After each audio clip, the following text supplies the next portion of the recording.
অত্যন্ত রাজনৈতিকভাবে তাৎপর্যপূর্ণ একটা খবর। আবার বলছি, এখনো ফাইনাল রাউন্ড গোনা হয়নি, কিন্তু অযোধ্যা কেন্দ্রে যেখানে রাম মন্দির হলো সেখানে বিজেপি প্রার্থী পিছিয়ে। এই খানিকক্ষণ আগে আমরা আলোচনা করছিলাম যে অযোধ্যা ইম্প্যাক্ট, সেটা অবশ্য একাধিক সার্ভেতে এসেছিল যে এই নির্বাচনে অযোধ্যা খুব একটা প্রভাব ফেলতে পারবে না, কিন্তু তা বলে অযোধ্যা কেন্দ্রে বিজেপি প্রার্থী পিছিয়ে। আচ্ছা, এবার রাজ্যের কথায় আসি। রাজ্যের কয়েকটা আপডেট এসছে। দেব হিরণকে পিছনে ফেলে ৮৫০০ ভোটে এগিয়ে গেছে। আবার বলছি, ঘাটালে প্রার্থী দেব দীপক অধিকারী ৮৫০০ ভোটে হিরণকে পিছিয়ে এগিয়ে গেছে। প্রসূন বন্দ্যোপাধ্যায় হাওড়া কেন্দ্রে ২১৬৬৪ ভোটে এগিয়ে গেছেন। বালুরঘাটে বিপ্লব মিত্র, সুকান্ত মজুমদার বিজেপির রাজ্য সভাপতি, তাতে ৬৫০০ ভোটে পিছিয়ে এই মুহূর্তে বিপ্লব মিত্র এগিয়ে। সুকান্তবাবু, এই মুহূর্তে কাউন্টিংয়ের সময় প্রবল গণ্ডগোল শুরু হয়েছে বিষ্ণুপুরে। আমি লাইভে যেতে চাইব।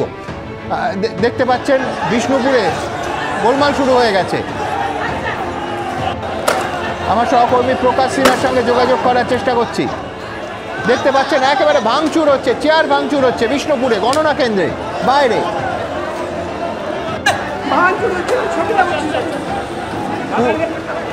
সিআরপিএফকে দেখতে পাচ্ছেন কিছুক্ষণ আগে লাঠালাঠির খবর আসছিল এই বিষ্ণুপুর কেন্দ্র থেকে। ফলাফল যাই হোক, শান্তি বজায় রাখার দায়িত্ব সবার। বিজেপি আরও কমে গেছে ৩৪টা এই মুহূর্তে তৃণমূল কংগ্রেস, বিজেপি ৭, বামফ্রন্ট ০, কংগ্রেস ১।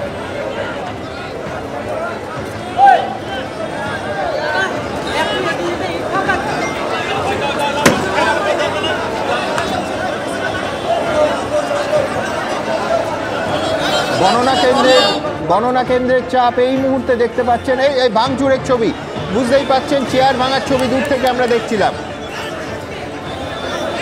সৌমিত্র খা আর সুজাতা মণ্ডলের মুখোমুখি লড়াই এই বিষ্ণুপুর কেন্দ্রে এই মুহূর্তে দেখতে পাচ্ছেন।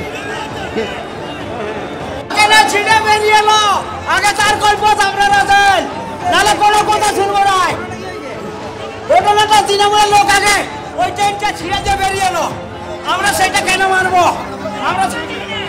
আমরা তো মাছ ধরে যাই।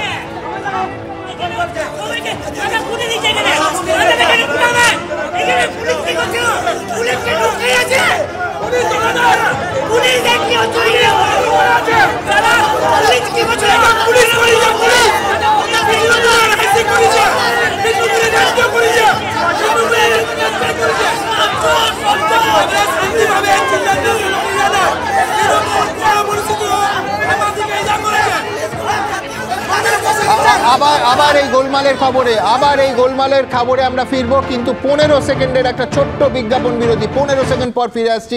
আবার এই খবরে যেতে যেতে বলবো, অধীর রঞ্জন চৌধুরী এই মুহূর্তে এগিয়ে আছেন ২৩০০ ভোটে, ২৩০০ ভোটে। আর মুর্শিদাবাদে আবু তাহের ক্রমশ তার ব্যবধান বাড়াচ্ছে।